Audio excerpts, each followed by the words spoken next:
දවසක් මගේ යාළුවෝ හැමෝටම ඔන්න අදත් මම පොඩි වීඩියෝ එකක් අරන් ආවා ඔයාලට.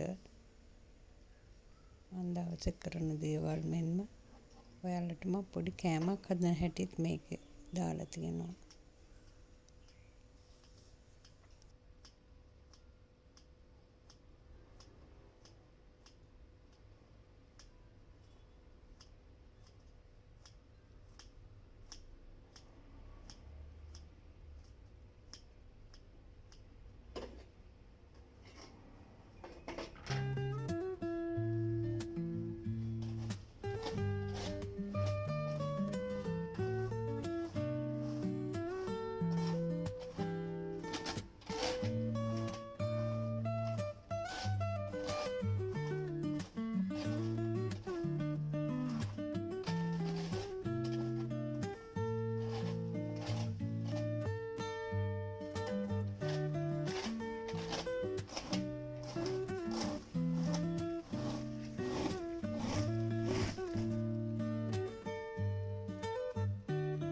විදියට හීනියට තමයි මම කොයිල ටික කපාගෙන තියෙන්නේ.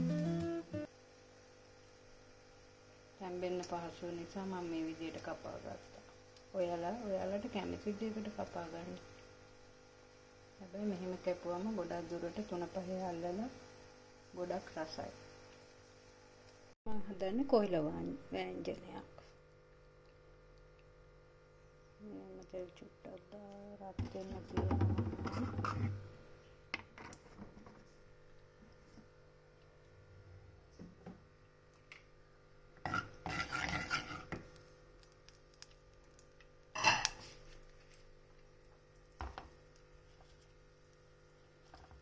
පච්චරත් තුන තෙලට මම දානවා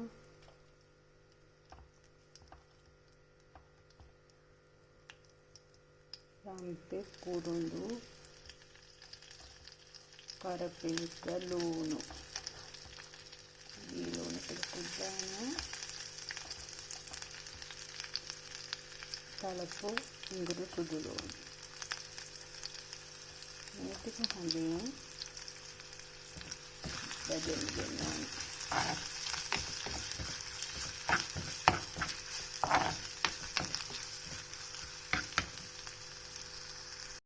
දැන් අපි මේකට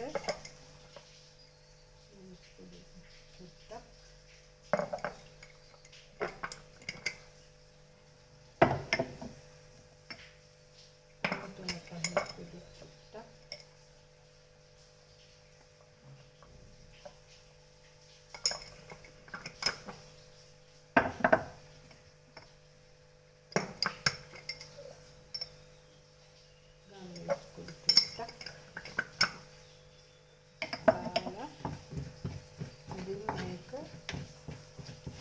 බෙදගමු.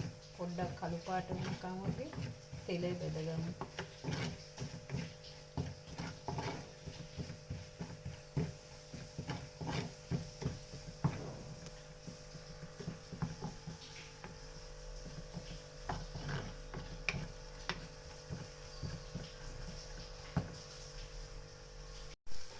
දැන් අපි මේකට අර කපාගත්ත කොහොඹ ටික දාමු.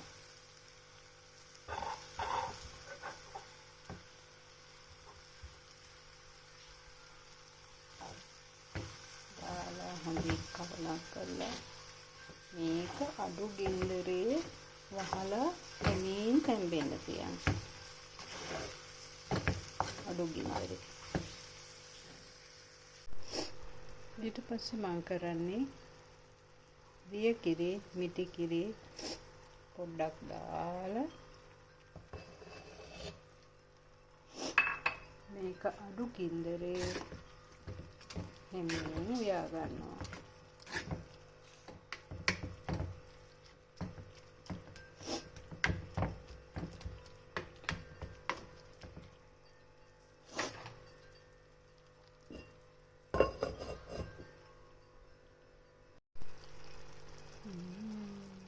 හරිම රස පාටයි. ඔයාලත් උයලා බලන්නකෝ මේක ඇත්තටම මස් එකක් හදුවා වගේ රසයි. මම කොකුල සම්බෝලයක් හදන්නේ මම මේ ලෑස්ති වෙන්නේ. මුලින්ම මම මඤ්ඤෝ කොක්කොල ටිකක් පොඩියට කපා ගත්තා. මොකද වංගෙඩිය දාලා කොටන්න ලේසි වෙන නිසා. ඊට පස්සේ මම මේ වංගෙඩියට දාලා තියෙනවා රතු ලුණු ටිකක්, සුදු ලුණු ටිකක්, කොච්ච කරල් කීපකුයි, ලුණු කුඩුයි, කහ කුඩුයි චුට්ටක් දාලා අපි මේක මුලින්ම කොටා ගමු.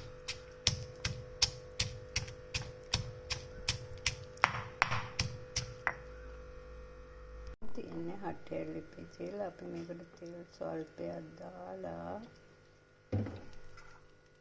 ඒ ටික පොඩ්ඩක් රත් වෙනකන් ඉඳලා අපි මේකට දාමු ලුණු ටික.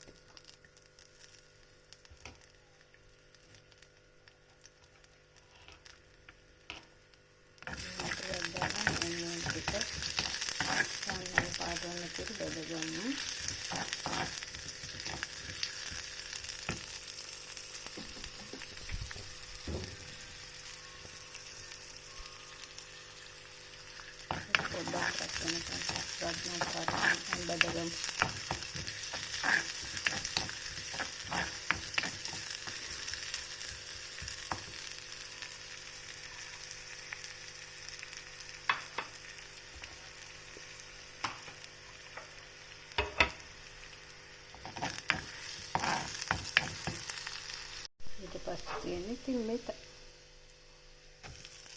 මඤ්ඤොක්කො ටික දාලා මික්ස් කරන එක විතරයි. ටිකක් මේ කොළ ටික මැල වෙනකන් අපි මේක කවරම් කරගෙන ටෙම්පරාදු කරගමු.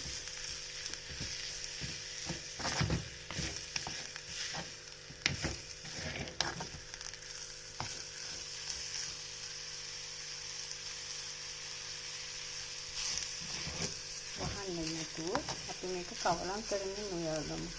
ඔබට වැහුවම මේකේ කොළ පාට ගතියක් යනවා.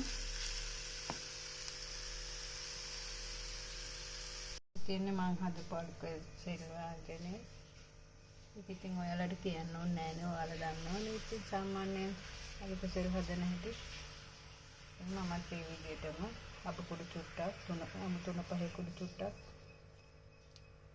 ලුණු රම්පේ කරපින්ට සුදු ලුණු දාලා දිය කිරින් තමයි මේ තේල තියෙන්නේ. ඒක තැඹුණාට පස්සේ මිටි ගෙඩි ටිකක් දාලා ගන්නයි තියෙන්නේ. ඉතින් දැන් මම උයලා ඉවර වෙලා දැන් මේ පොප්පටි පිහිදනවා.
අදත් මගේ වීඩියෝ බැලුව ඔයාලට ගොඩාක් ස්තුතියි.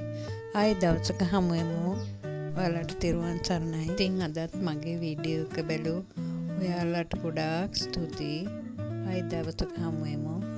ඔයාලට තෙරුවන් සරණයි.